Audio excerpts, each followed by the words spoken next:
Hello' বন্ধু বান্ধৱীসকল, কি খবৰ? আপোনালোকৰ খবৰ নিশ্চয় ভাল আৰু মোৰ খুবেই ভাল আৰু মোৰ অকণমান লগাতকৈ বেছি চাগে ভাল। কাৰণ কিয় জানেনে, আজি আমি মই অকলে নহয়, টিচাৰ্ছ এণ্ড ষ্টুডেণ্ট আমি সকলোৱে এটা ধুনীয়া প্লেচলৈকে গৈ আছোঁ, এটা ট্ৰিপলৈ, সৰু সুৰা এটা ট্ৰিপ। লগতে তাত কিছুমান প্ৰজেক্ট ইনক্লুড হ'ব আমাৰ। তো আমি কলৈকে যাম জানে? এতিয়াতে নকওঁ বাৰু, ভিডিঅ'টো ফাৰ্ষ্টৰ পৰা লাষ্টলৈকে চালে গম পাব আমি কলে গৈ আছোঁ।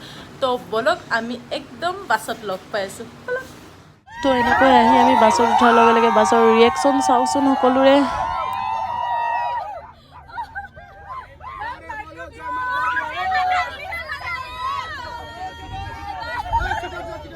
তো এনেকৈ আমি আমাৰ জাৰ্ণি ষ্টাৰ্ট কৰি দিলোঁ এনেকৈ গানৰ লগতে। তো চাওকচোন আমি কি কি কৰোঁ আৰু কি কি নকৰোঁ, চাই যাওক দেই।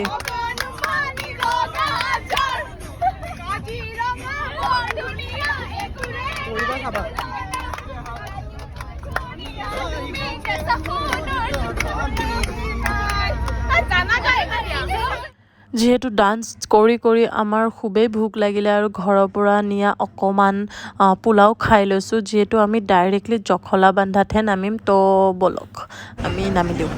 এতিয়া আমি আহি পাইছোঁ জখলাবান্ধাত আমি ভাত খাম।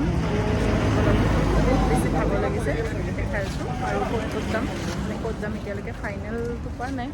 সেইটো লক্ষ্মী চাই নামিব। যিহেতু দূৰৰ ট্ৰাভেলবোৰত জখলাবান্ধাতে বাছখন ৰখোৱা হয় খাবলৈ, তো আমাকো ছেইম জখলাবান্ধাতে নমাইছে।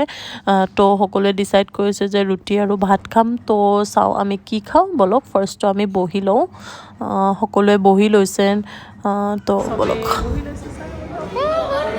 আমি কি খাম?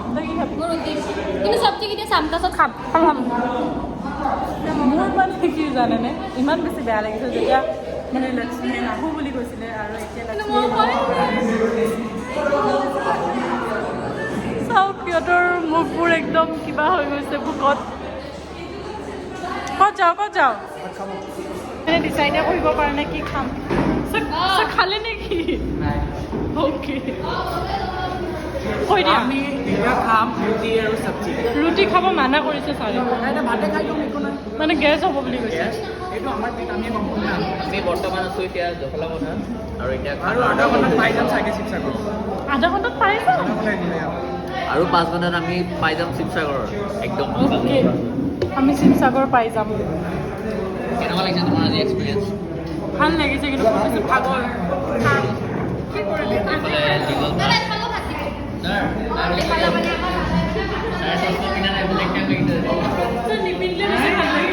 নিপিন্ধিলে বেছি ভাল লাগে।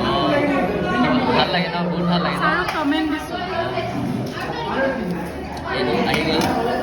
কি আছে কৰি আছো ন জখলাবান্ধাৰ এইবোৰ হয়। আমি এইটো কিবা এটা কিটচেনতো পাইছিলোঁ ন, যেতিয়া গৈছিলা আমাৰ যে নেক্সট ব্লগটো যে পাকঘৰ তাতো এনেকুৱা আছিলে। খালি খাই লওঁ, খাই কেনে লগ পাইছোঁ। ঠিক আছে। এনেকৈ আমি 12 ঘণ্টা ট্ৰাভেল কৰাৰ পিছত মৰ্ণিং হ'লহি আৰু আমি আমাৰ লক্ষ্যস্থান পামহি। তো বলক আমি একেবাৰে ৰুমত লগ পাই আছোঁ। বলক ছোৱালী ৰুমত কিয় আহিছ? ছোৱালী ৰুমত কিয় আহিছ? আমি মানে ছোৱালী বুলি নাজানে ইহঁতে, আমি ছোৱালী নহয় নেকি? হ'বই, টোপনি নাই কি নাই। 4জন চবৰে অৱস্থা বেয়া, এটা ৰুমত 4টাকে দিব চাগে। তাৰপিছত আমি একেবাৰে ফ্ৰেছ হৈ লগ পাইছোঁ দেই। বাই। হেল্ল' গাইজ, আমি আজি আহি পালোঁহি এতিয়া শিৱসাগৰ। বৰ্তমান আছোঁ আমি হোটেল ৰাজধানীত। আজি বতৰটো ইমান গৰমো নহয়, ঠিকে আছে বাৰু। ঠিকে আছে। তোমাৰ কেনেকুৱা লাগিছে আজি? ভাল লাগিছে। এতিয়া আমি ফাৰ্ষ্ট ক'ত যাম? ফাৰ্ষ্ট আমি এতিয়া ৰংঘৰ যাম। তাৰপিছত তেনেকৈ ৰংঘৰৰ পৰা তাৰপিছত তলাতল ঘৰ তেনেকৈ ঘূৰি থাকিম আৰু আমি দেখুৱাই যাই থাকিম। তো আপোনালোকে ভিডিঅ'টো ফাৰ্ষ্টৰ পৰা লাষ্টলৈকে চাব, তেতিয়াহে গম পাব আমি ক'ত গ'লোঁ। আমাৰ লগত আছে বাকী ফ্ৰেণ্ডবোৰ, ইয়াতে ৰেডি হৈ আছে। তো বলক। চ' এতিয়া আমি ওলাই দিওঁ, বলক চাব। বাকীবোৰকো দেখাই আছোঁ, ৰ'ব। চব ৰেডি নেকি? চবেই মানে আমি মানে নোৱাৰিলোঁ আৰু গৰমটো সহ্য কৰিব, তো নিপিন্ধিলোঁ। তো বলক আমি একদম ফাইনেল লোকেশ্যনত গৈ লগ পাই আছোঁ। Keep tuning. তো এনেকৈ সকলোৱে নিজৰ নিজৰ জেগাটো লৈ কেনে নিজৰ ফ্ৰেণ্ডৰ লগত বহি লৈছোঁ মোৰ জেগাটো চাগে লক্ষ্মীয়ে লাষ্টৰ ফালে ৰাখিছিলে তো মই লাষ্টৰ ফালে গৈছোঁ তো সকলোকে দেখাই দিছোঁ যিহেতু আমি বহুকেইটা প্লেছলৈকে যাম তো এনেকৈ বাছত গ'লে আমাৰ সুবিধা হ'ব তো আমাৰ যিহেতু 31টা ষ্টুডেণ্টৰ এটা টিম হয় তো আমি এনেকৈ সকলোৱে গৈছোঁ তো বাছত বহি বহি আমি এনেকৈ গৈ আমি আমাৰ ফাইনেল লোকেশ্যনটো পাবলৈকে আৰু বেছি দূৰ নাই তো বলক আমি আমাৰ ফাইনেল লোকেশ্যনত লগ পাই আছোঁ তো ফাইনেলি আমি আহি গ'লোঁ এতিয়া আমি ভিতৰলৈ যাম চ' বলক খন আমাৰ বাছ চবেই নামিলে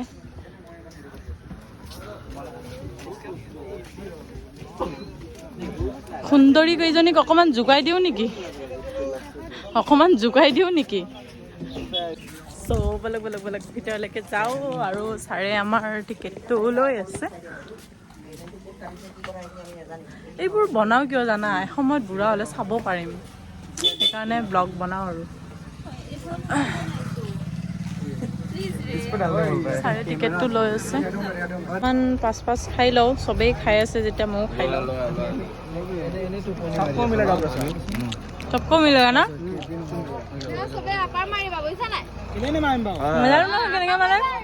আমাৰ এৰিয়াত আহিছে এতিয়া আপাৰ মাৰিবই লাগিব নে কি কয় আমি এতিয়া ক'লৈ আহিছোঁ আমি এতিয়া বৰ্তমান আহিছোঁ আহোম ৰাজাজ প্লেচ আমি এতিয়া ভিতৰত সোমালোঁ বাৰু চ' চাই লওক আমি ক'লৈ আহিছোঁ ইমান বেছি ধুনীয়া ৱাও যিহেতু আমাৰ কলেজৰ পৰা আনিছে এটা প্ৰজেক্টত লগতে অ'কে মানে লাইনত কিবা এটা চাব আৰু ৰুম নাম্বাৰ 1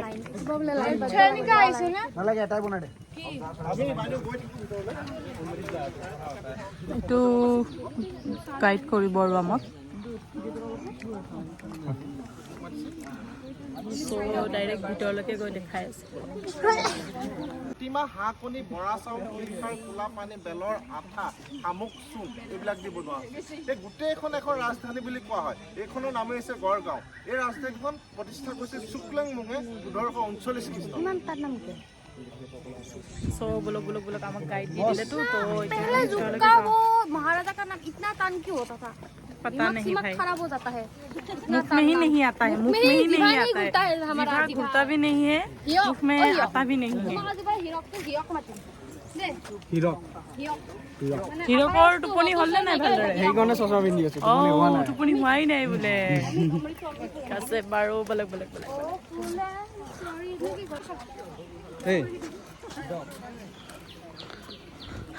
বতৰটো ঠিকে আছে বাৰু ইমান বেছি গৰম নাই আমি এতিয়া ভিতৰলৈকে যাওঁ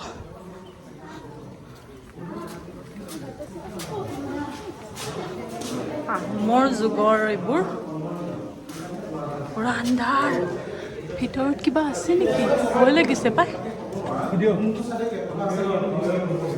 ৰজাক সন্মান কৰিবৰ কাৰণে গড়বিলাক চাপৰ্ট এতিয়া ৰজাবিলাকৰ হাইটটো কেনেকুৱা আছিল বা ডাঙৰ আছিল কিবা আৰ্কিঅলজিকেল এভিডেন্স আছে নেকি নিশ্চয় আছে যিটো গুৰুত্ব মৈদামৰ যিটো বাৰীৰ গ্ৰাউণ্ড আছে তাত আপোনাৰ এটা মৈদাম খনন হৈছিল 2004 চনত তাত 5টা কংকাল পোৱা গৈছে তাৰে কংকালকেইটা এতিয়া DNA টেষ্ট আহিছে আৰু মানে আৰু এটা কংকাল ইমানেই ডাঙৰ হয় আমাৰ টেবুলখনত এনেকৈ যদি ৰখা হয় পঢ়া টেবুলখনত তাৰ এফাল গোটেইটো মানে তাৰ পজিশ্যনটোহে লাগে আমি চাওঁতে যেতিয়া ৰিচাৰ্চ টিমে চাইছিল তেতিয়া হাতখন এনেকৈ মুখত সোমোৱাই চোৱা হৈছিলে যে দুইখনত একেলগে সোমাই যায় আৰু বহুত ডাঙৰ হয় সেইপিনৰ পৰা গম পোৱা গৈছে তেওঁলোকৰ হাইট পজিশ্যন আৰু বহুত ডাঙৰ আছিল কিন্তু দুৱাৰবিলাক চাই আমি হাইটৰ কথা উপস্থাপন কৰিব নোৱাৰোঁ ইমান ধুনীয়াকৈ বুজাই দিছে আৰু আগলৈকেও আমাক বুজাই দিব আৰু ব'লক আমি গোটেইখিনি ভিডিঅ' একদম ভালদৰে চাব দেই বহুত কথা জানিব পাৰিব এই যিটো পজিশ্যন দেখা পোৱা গৈছে এই পজিশ্যনটো এতিয়া সম্পূৰ্ণ সেই ৱালখনে দেখা পোৱা গৈছে কিন্তু দিছেনে এই ৱালৰ পাছতে কোঠাবিলাক দেখা পোৱা গৈছে এনচিয়েণ্ট চিভিলাইজেশ্যন যিটো মহেঞ্জোদাৰো ভাৰতৰ পুৰণি সভ্যতাসমূহৰ ভিতৰত ফাৰ্ষ্ট সভ্যতাটো হৈছে মহেঞ্জোদাৰো সভ্যতা সেই সভ্যতাটোৰ যিটো ঘৰ বনোৱাৰ যিটো আৰ্হি সেই আৰ্হিটো ইয়াৰ লগত মিল আছে তাৰমানে ইটোৰ পৰা ধাৰা সিটো সিটোৰ পৰা ধাৰা সিটো এনেকে বস্তুখিনি আহি আছে সেই আৰ্কিটেকচাৰটো সেই কথাবিলাকো ইয়াত মিল দেখা পোৱা যায় আৰু এইবিলাক সাধাৰণতে চন্দ্ৰকলা বুলি কয় এই আৰ্টবিলাক মোগল আৰ্কিটেকচাৰৰ পৰা লোৱা হৈছে বুলি কয় আৰু ইয়াত যিটো এই মানে হেৰি লগোৱা হৈছে যিটো ডাঠ টাইপৰ এটা লেয়াৰ আছে এই লেয়াৰটো যে এটা চাইণ্টিফিক হয় ইয়াত এটা প্ৰুফ চলিছিল যে প্ৰমাণ চলিছিল যে গোটেইখিনি কথা বুজাই দি আছে তো গোটেই মানে মেহেলটো আমাক ইফালৰ পৰা সিফালকৈ দেখাই দি আছে তো এতিয়া আমাক কি দেখাই বলকচোন চাওঁ ইমান বেছি ইণ্টাৰেষ্টিং তো ভিডিঅ'টো চাব দেই আপোনালোকে বহুত কথা জানিব পাৰিব ইমান বেছি আন্ধাৰ তেতিয়াৰ দিনত বাৰু মহাৰাজাবোৰ ৰাণীবোৰ কেনেকৈ আছিল নাজানো দেই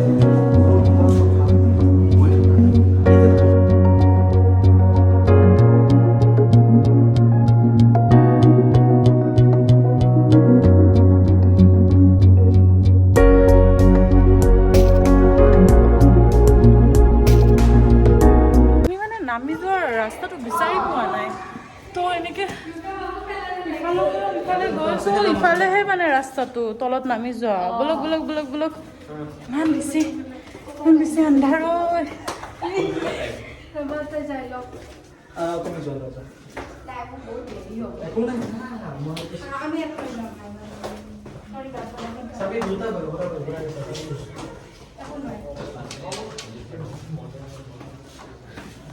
এনেকৈ আমি তললৈ আহি পালোঁ বাৰু